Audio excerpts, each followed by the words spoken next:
we felt it has become necessary to brief the members of the media on certain salient, certain very important developments in the case of Mazi Nnamdi Kanu.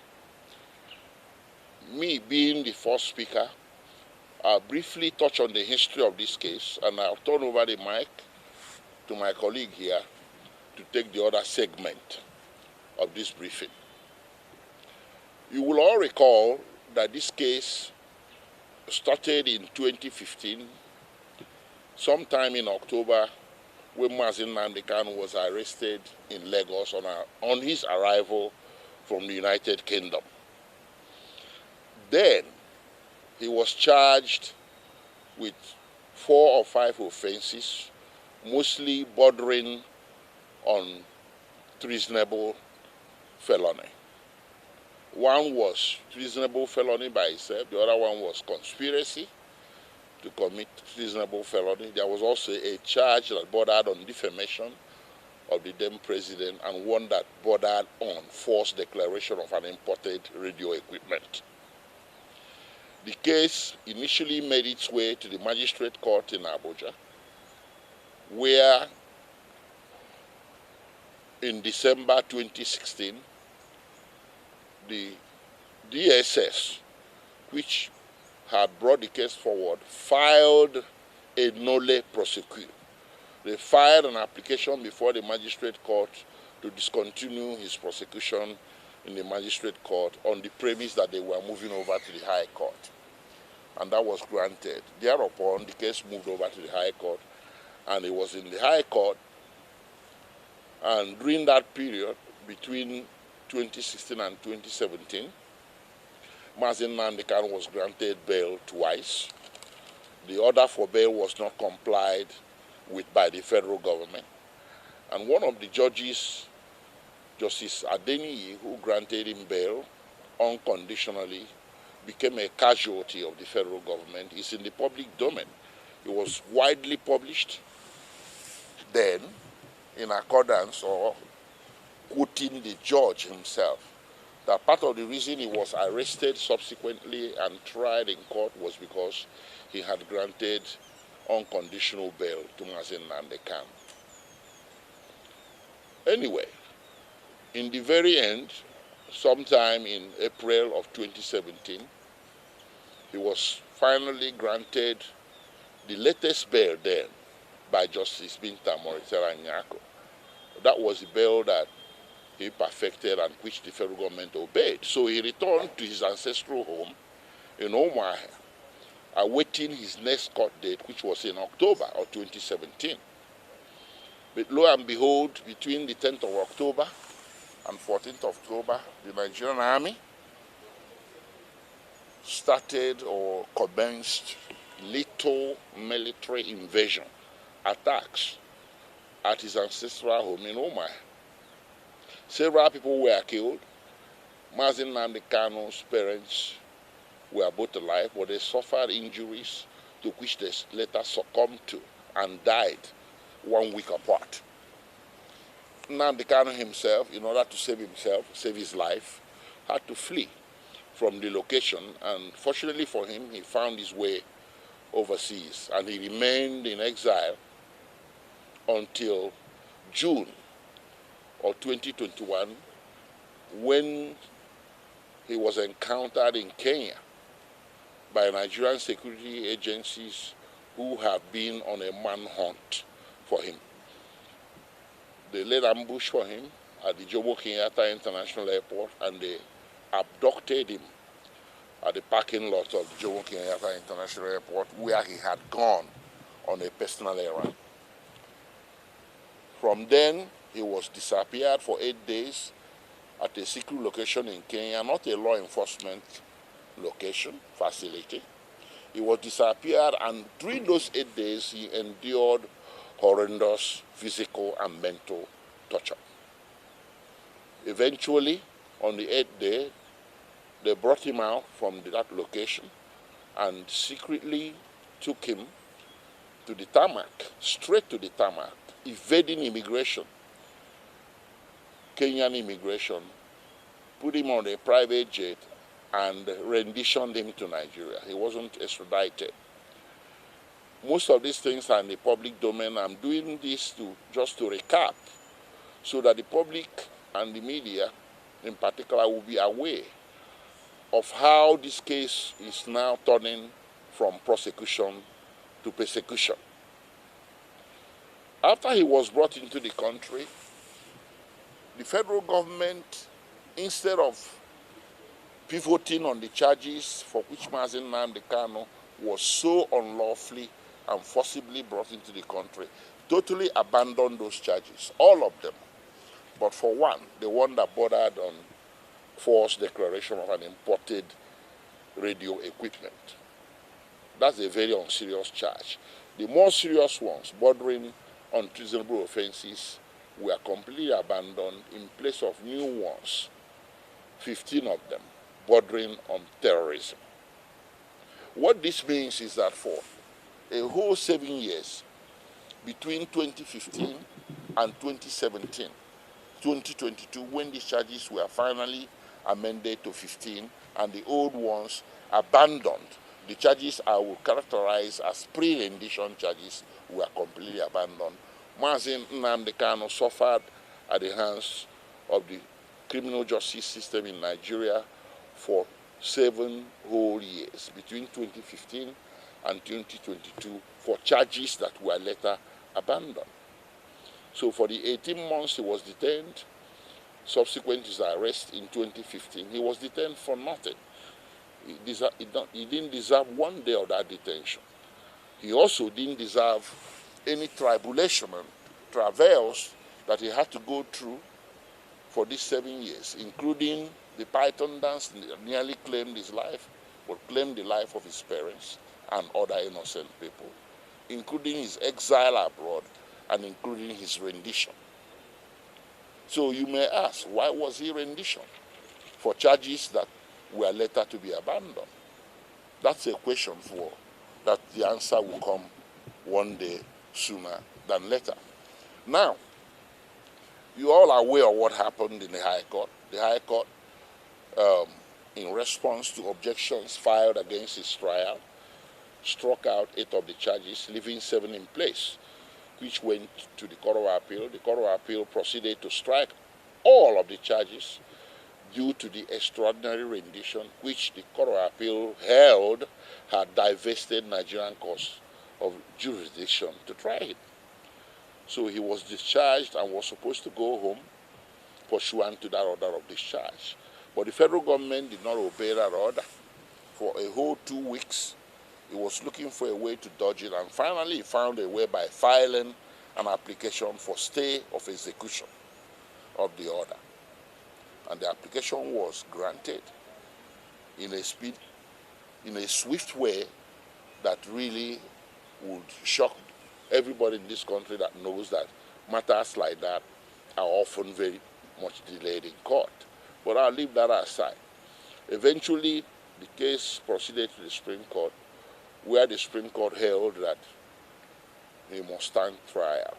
In other words, the Supreme Court reversed the judgment of the Court of Appeal, but the Supreme Court also made other rulings that the revocation of his bail was wrong, the warrant of arrest upon which his rendition from Kenya was granted was wrong, that manifest misrepresentations were made to the High Court by the federal government that he had John bail, and the High Court was misled and otherwise did not pay too much attention to the explanations as to why Nnamdi Kanu was not available to take his trial.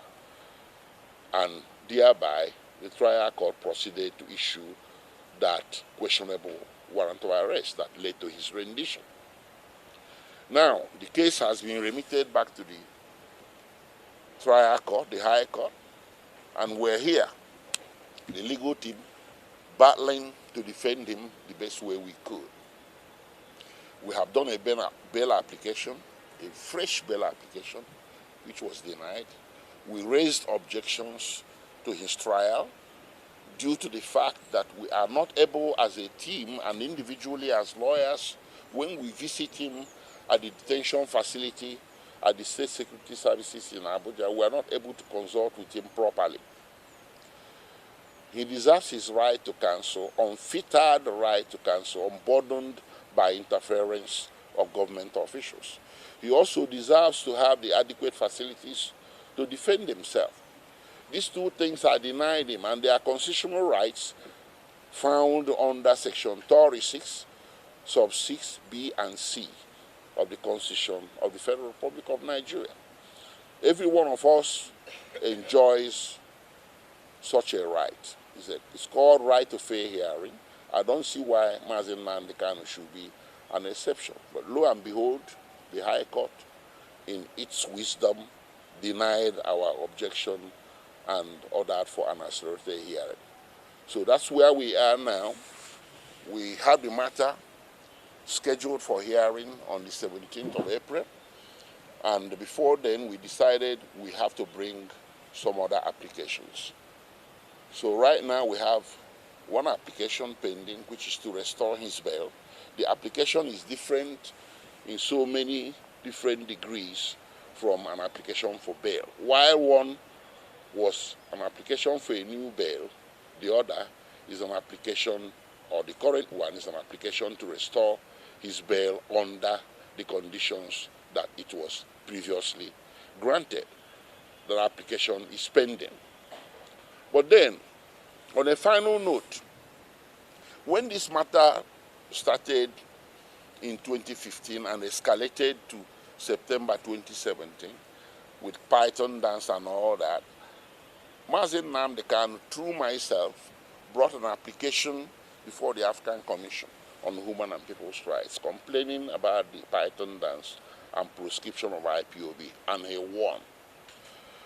The African Commission, which is a branch of the African Union, wrote a letter to the then president calling for implementation of certain things they asked him to do.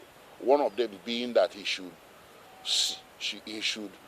henceforth or thenceforth cease and desist from further prosecutions or law enforcement actions against IPOB members, and in particular Nnamdi Kanu. That decision was ignored. The United Nations intervened in 2020 and 2021 with similar decisions. Those two were also ignored. After his rendition, the United Nations intervened again in July 2021 and issued a celebrated opinion that he should be released unconditionally. That too was ignored. Now, a high court, a federal high court sitting in Omaha in October 2022 issued a decision condemning his detention, declaring it illegal and non-constitutional, his current detention in Abuja. That too was ignored.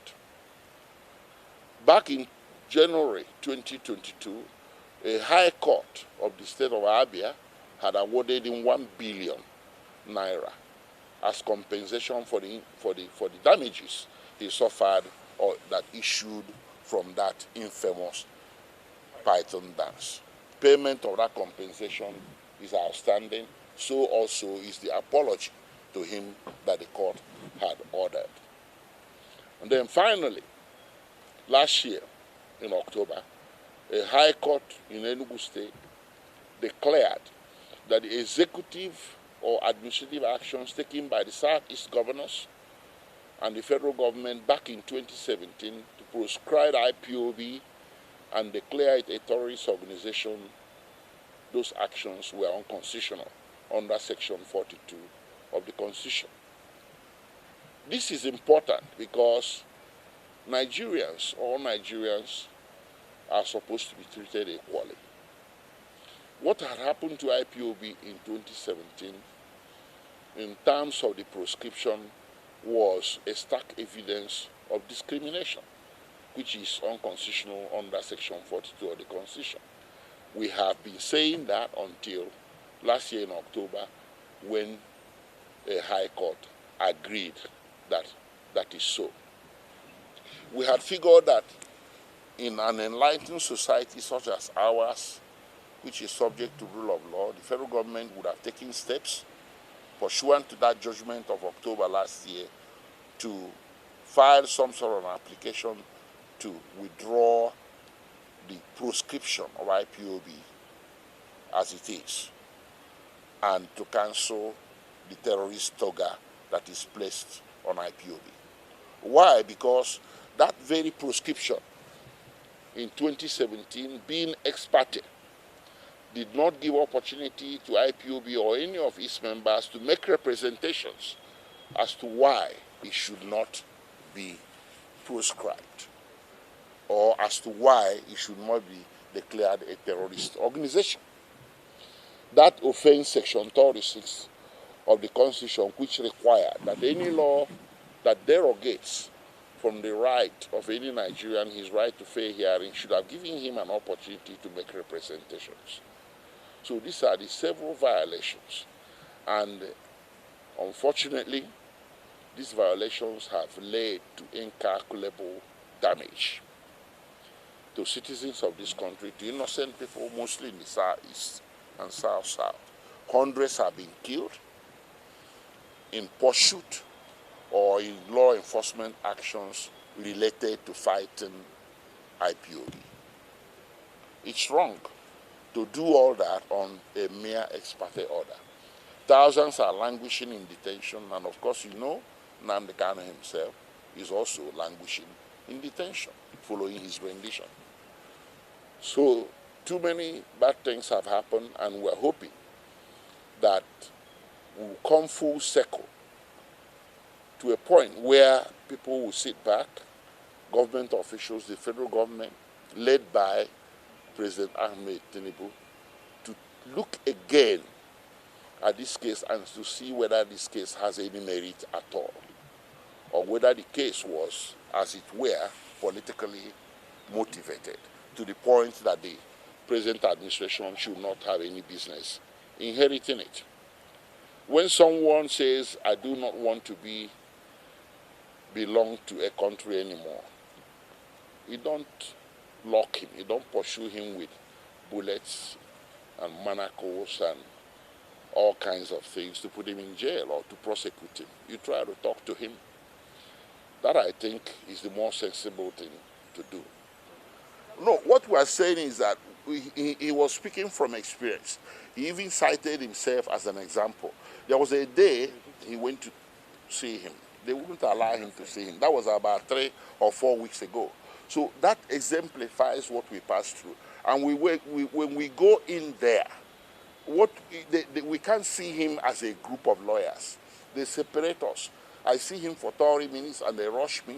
I go out, he sees him, they rush him out, he sees. So there is no cohesion that is required to defend such very grievous offenses or allegations. So those are the things we're battling with here. And we have concern about the privacy of our conversations.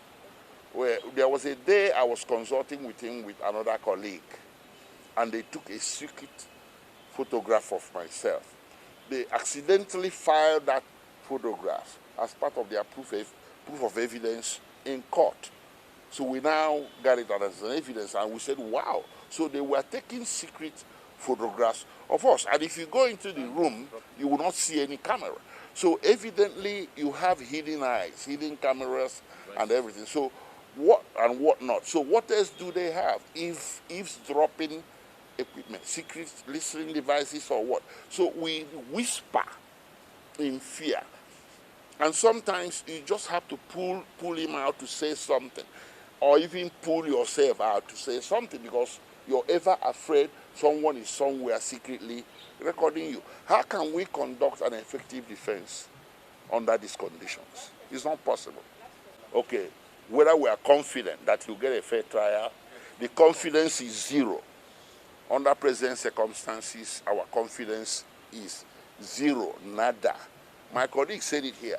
There's no way Mazi Nnamdi Kanu can get fair trial under the current conditions of his detention, which encourage the profound interference with his access to counsel and the adequate facility to conduct his defense. that we initiated earlier on. There's not going to be any fair trial in that kind of scenario. Impossible. The drafters of the laws of Federation of Nigeria are wise. There is a section in the Federal High Court Act. You can check it out. Section 17 of the Federal High Court Act empowers Federal High Court judges to recommend reconciliation, otherwise known as political solution, in this very circumstance between combatants, between the prosecution and the defense. And it did not limit it to civil cases only. It includes criminal cases. And we are human beings. We are imbued with the capacity to talk, to negotiate, to compromise certain things, to do give and take. So anybody that puts that issue on the table, it will be considered. The issue of political solution. I alluded to it earlier on. The agitation itself is political. So it fits into the mold of the agitation. Political solution makes better sense than law enforcement. Have you initiated, or are you going to? Would I suggest it? Yes. Well, I'm saying I'm a lawyer. I'm transactional. It's for the government to put it on the table that, listen, you are agitating for something, and that's why we're holding you. Can we talk? Then we consider it. We're not going to reject it flat out. It will not make sense. Political solution is always possible. I don't think it makes sense to reject it, regardless of where it's coming from. Well, it will be our duty first is to defend them, not to play politics, not to recommend political solutions, like what my colleague called line of defenses. That's what we are struggling with. Right now, what is on the table is we are fighting to make sure he gets fair trial. So we're not fighting to get a political solution. That's not our brief. But if it falls into our hands and our client instructs us to consider it, we will carry out the instruction of our client. So we haven't come to that breach. When we come to it, I've said it. Initially when I was speaking, I wondered whether this is an inherited headache for the current president. This is an issue that began from the last administration. We don't know to which extent it was considered a personal spat between the previous president and Nnamdi and the policies of that previous president, which are not necessarily the policies of President Ahmed Tinubu. So we're optimistic.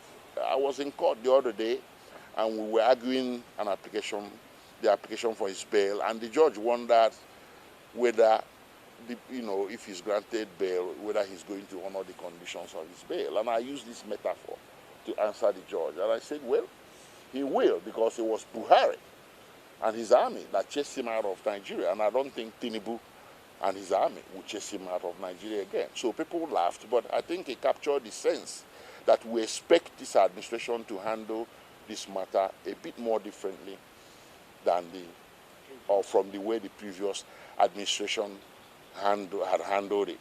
And we have precedents to point to. Under this administration, we have seen Sondo Igboho walk free. It was the previous administration that pursued him into Benin Republic. He returned in peace, a free man, expressing himself, waxing, swaggering all over the place, a free citizen, under Tinubu. And we also have a high-profile case of Yele Showore, whose case was no late. That's what lawyers call it. That is, the Attorney General discontinued his prosecution. The man was literally imprisoned in Nigeria for 5 years. He couldn't travel because he had his passport. Now his case has been continued by the Attorney General, and he returned to the U.S. He's a free man today. So sometimes you do wonder what makes the case of Nnamdi unique. And we do not want to succumb to certain sentiments, but people are beginning to ask questions as to whether where he heard from is part of the problem that is confronting him. Thank you.